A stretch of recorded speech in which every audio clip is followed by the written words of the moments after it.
Hello everyone, এখন আছি আমরা কুয়াকাটা সি বিচে। আর এই যে দেখেন বাইকগুলা কিভাবে লাগানো, আমার নতুন টায়ার, কি অবস্থা। এই যে এইখানে মানে স্ট্যান্ড দিয়ে তো একদমই থাকে না, ইটস ইম্পসিবল। সো বাইকগুলো একদম মানে বার্ন আউট করে পেছনের টায়ারগুলো একটু মাটির ভিতরে দিয়ে দিতে হয়েছে। সরি, মাটি না, বালু।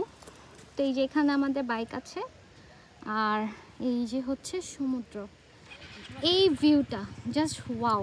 আর আমরা যেখানে বাইকটা রেখেছি এটার কাছে একটা বড় কাটা গাছ আছে, যেই কারণে ভিউটা আরও বেশি সুন্দর লাগছে।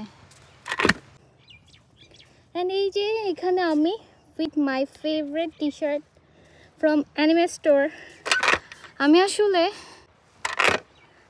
অনেক বেশি রোদ, কিন্তু গরমকালের মতো এত তাপ নেই, যেই কারণে অত বেশি খারাপ লাগছে না। কিন্তু ভাই প্রচুর রোদ, প্রচুর, মানে আবার টলারেট করার মতো না।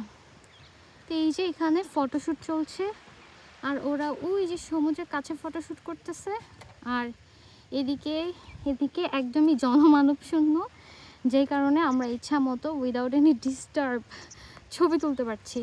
আর এই যে এই জঙ্গলগুলো দেখে আমার একটু ভয় লাগছে, মনে হচ্ছে যে এটার ভেতর থেকে মনে হয় এখনই বাঘ ভাল্লুক বের হয়ে আসবে। তো আমরা বেসিক্যালি যাব এখন অন্য একটা সাইডে, জায়গাটার নাম পারবে ভাই আমাকে এখনও বলে নাই, বলছে সারপ্রাইজ।